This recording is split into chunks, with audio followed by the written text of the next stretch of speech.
Michigan Governor Rick Snyder, he's asking the state legislature for $28 million in emergency funds, that to deal with the Flint water crisis. He's already apologized, but many residents, they're still calling for the governor to step down. I'm sorry most of all that I let you down. You deserve better. Michigan Governor Rick Snyder is apologizing to the residents of Flint, but it seems not everyone is ready to accept it. Shut it down! These protesters outside the state capitol demanding Snyder step down or even be arrested. They were silent. They were staring at a public health emergency, and they sat on it. Lawyers representing families from Flint have now filed 3 class action lawsuits arguing state and city officials should have acted sooner. According to recently released emails, officials, in an attempt to save money, apparently waited nearly 5 months to warn the public of the toxic levels of lead when they changed the city's water source. We haven't had our water tested, so I'm concerned.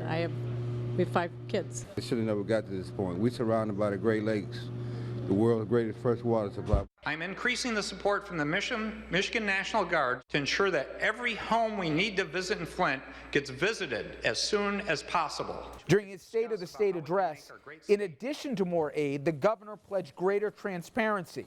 This as the Flint mayor met with President Obama and White House officials lobbying for more help. Okay, and to put this in further context, it's not that they claim that they were just misled. You have people claiming that their children have become sick, they've become sick, they can't even legally sell their homes because knowingly you can't sell a property if it could obviously impact the health of a buyer, etc. Doug, you work in a world where you have represented clients who have been wronged by the malfeasance of either companies or broader industry. I'm talking about government now, okay? And there's a few parts I want you to help me out with. You have an email thread here clearly showing that people were alerted to the existence of high levels of lead and other carcinogens. They chose not to act. So it's not just hypothetical like we see in certain cases where there's high cancer clusters, but they can't draw a parallel. To me, this screams like open and shut. But you're telling me it's not so easy. Let's go through this in pieces. To prove causation, what has to happen? Well, causation, you need medical causation. You need a doctor that says, and it's just not one doctor.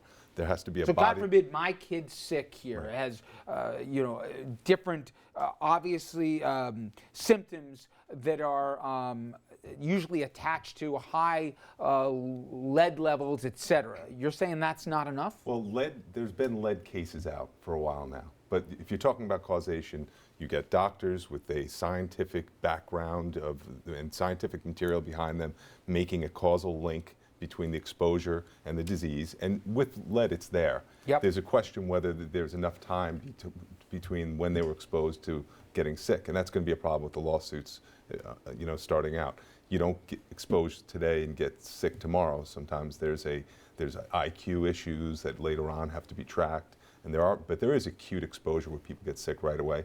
But when you're talking about these lawsuits, that's really not what they're really discussing. They're talking about long-term medical effects of exposure to lead, and that's unknown yet in these cases. Is the hard truth here? People almost have to wait until people get really sick or even die to actually collect? Well, listen, if these people want compensation for being sick for a few days, but I don't think that's what they're looking for. Well, how about rampant negligence, where you have a right and an expectation as a citizen that your government is going to look out for your not just well-being, for your basic health. They weren't just negligent here. You can argue that they were contributory to it because they looked the other way. Well, now you're talking about something other than causation. Causation, we're going to put that aside. We're going to put damages aside. If you're talking about government officials acting in their government, their capacity, they have something that's called immunity. Immunity. If they're working, doing things that they're supposed to be doing as the functions that they're supposed to be doing as government officials, elected officials. Well, how far does that immunity extend for a government? Well, it goes pretty far, actually. It goes pretty far. You don't want your government officials to be second-guessed in the decisions they make. You want them to act and act efficiently. You don't want them to feel that there's threats of lawsuits. So that's what happens. Now, as individuals, you could sue them for being grossly negligent. And that's something that's different. It looks here, there's gross negligence up and down the line. But now, if you want to sue them personally, that's fine.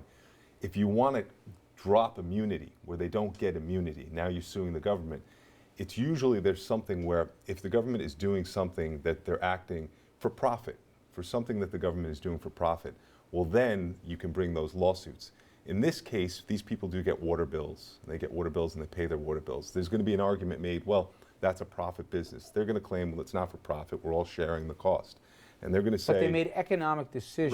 Right. And this is something that hasn't been through the courts. And I guarantee it will be litigated.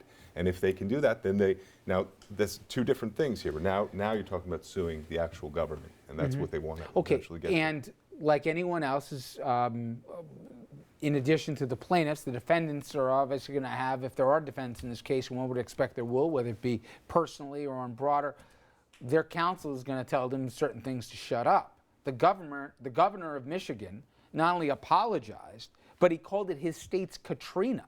How much do the language of their own officials convict them of their own behavior? Well, by him saying it's a Katrina, it's not necessarily an admission. He's addressing something political.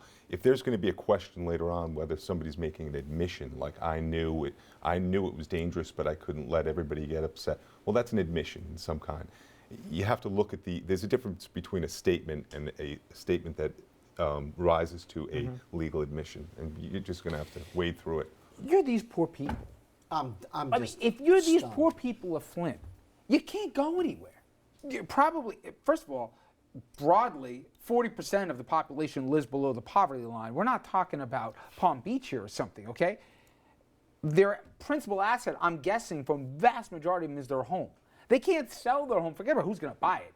They can't sell it anyway legally because of what I mentioned before here. By law, you can't sell something that you know could be a health hazard to a potential buyer. So they're between a rock and a hard place.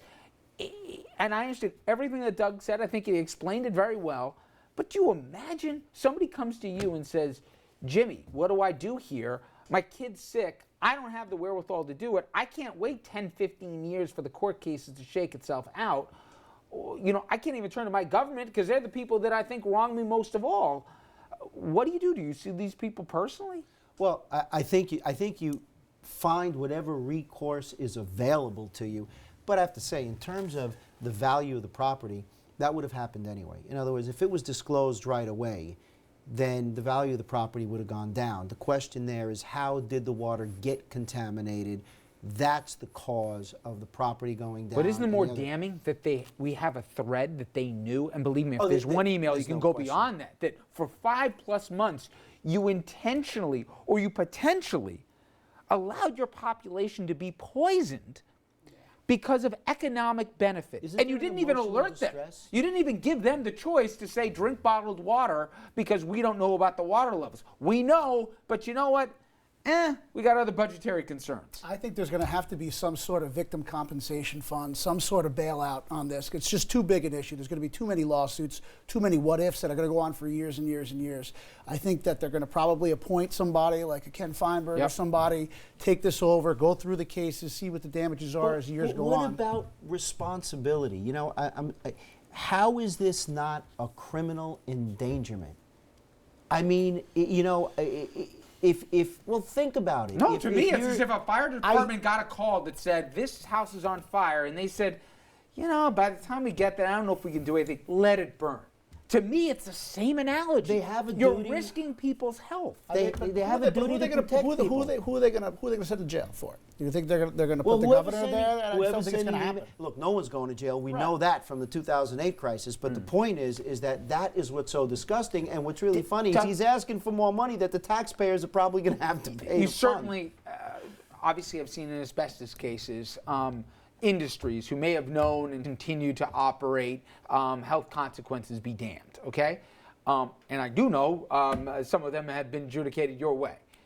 Have you ever seen where it's a government that was, in effect, allegedly in cahoots here, that there was something that could be damaging the health of the population and the government chose to remain silent for economic benefit? Absolutely.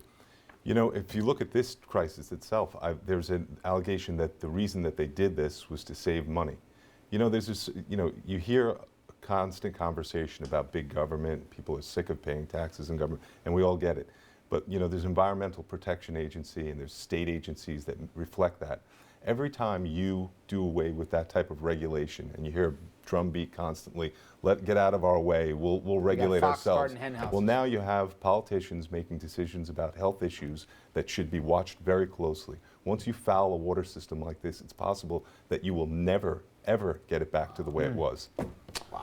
Think about that. Now, when we come back here, if you ever wanted evidence about the importance of money when it comes to justice, I suggest you check out the Netflix documentary, Making a Murderer. It's exposing a big issue in the criminal justice system. And I don't think anyone, after watching it, will debate that if you don't have money, you may have trouble getting the best defense, let alone staying out of prison. Stay with us.